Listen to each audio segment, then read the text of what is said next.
नमस्कार शेतकरी मित्रांनो, राज्यातील बहुतेक रब्बी पेरणी आता अंतिम टप्प्यात असून बहुतेक शेतकरी आता पीक विम्यासाठी अर्ज करत आहे.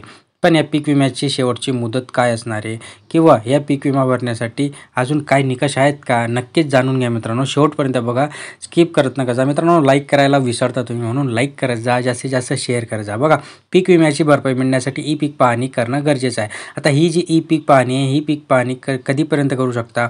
खरीप हंगामातील राज्य सरकारकडून काही ठिकाणी डिजिटल क्रॉप सर्व्हे करण्यात येत आहे, पण शासनाच्या निर्णयानुसार संपूर्ण राज्यात रब्बी हंगाम 2024 पासून ई पीक पाहणी digital crop survey DCS mobile ॲपद्वारे नोंदणी करायची आहे. रब्बी हंगामातील 2024 मध्ये ज्वारी, गहू, हरभरा, मका या पिकांचा समावेश असताना तरी रब्बी ज्वारी या पिकाचा विमा अर्ज भरण्यासाठी 30 नोव्हेंबर ही अंतिम मुदत आहे. तर 1 डिसेंबर 2024 पासून राज्यातील सर्व गावांमध्ये रब्बी हंगाम 2024 साठी ई पीक पाहणी सुरू करण्यात येणार आहे. सगळ्यात महत्त्वाचं म्हणजे कधी होणार आहे, तर 2024 साठी ई पीक पाहणी 1 डिसेंबर 2024 पासून सर्व गावांमध्ये सुरू करण्यात येणार आहे. यासाठी सर्व स्तरांवर शेतकऱ्यांनी सहाय्यक स्तरावर मोबाईल ॲपद्वारे आपल्या पिकांची नोंदणी करायची आहे.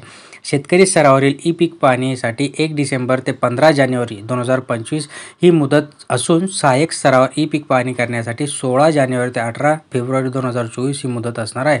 सुरुवातीला शेतकरी स्तरावरून मोबाईल ॲपद्वारे ही ई पीक पाहणी नोंदणी करण्यात येणार आहे. शेतकरी स्तरावरील कालावधी संपल्यानंतर सहाय्यकांमार्फत उर्वरित शेतकऱ्यांची पीक पाहणी मोबाईल ॲपद्वारे करण्यात येणार आहे.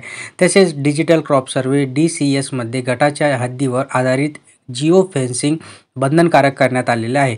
जोपर्यंत संबंधित खातेदार सहाय्यक निवडलेल्या गटात जाऊन पीक पाहणी करत नाही, तोपर्यंत पिकांचे छायाचित्र काढता येत नाही व पीक पाहणी अपलोड करता येणार नाही. जिओ फेन्सिंग बंधनकारक असल्यामुळे नाव नकाशे अद्ययावत असल्याची खात्री भूमी अभिलेख कार्यालयांमार्फत करून ते आवश्यक असते. पीक नुकसानीची भरपाई मिळण्यासाठी 1 डिसेंबरपासून शेतकऱ्यांना ई पीक पाहणी बंधनकारक आहे. आपल्या महत्त्वाचा प्रश्न होता की ई पीक पाहणी कधीपासून सुरू होणार आहे, तर ती 1 डिसेंबरपासून जानेवारीपर्यंत सुरू असणार मित्रांनो. अत्यंत महत्त्वाची माहिती होती आणि त्यामुळे तुम्ही लाईक करत जा मित्रांनो, लाईक करत जा, शेअर करत जा, जास्तीत जास्त मित्रांपर्यंत ही माहिती सबमिट करा. धन्यवाद.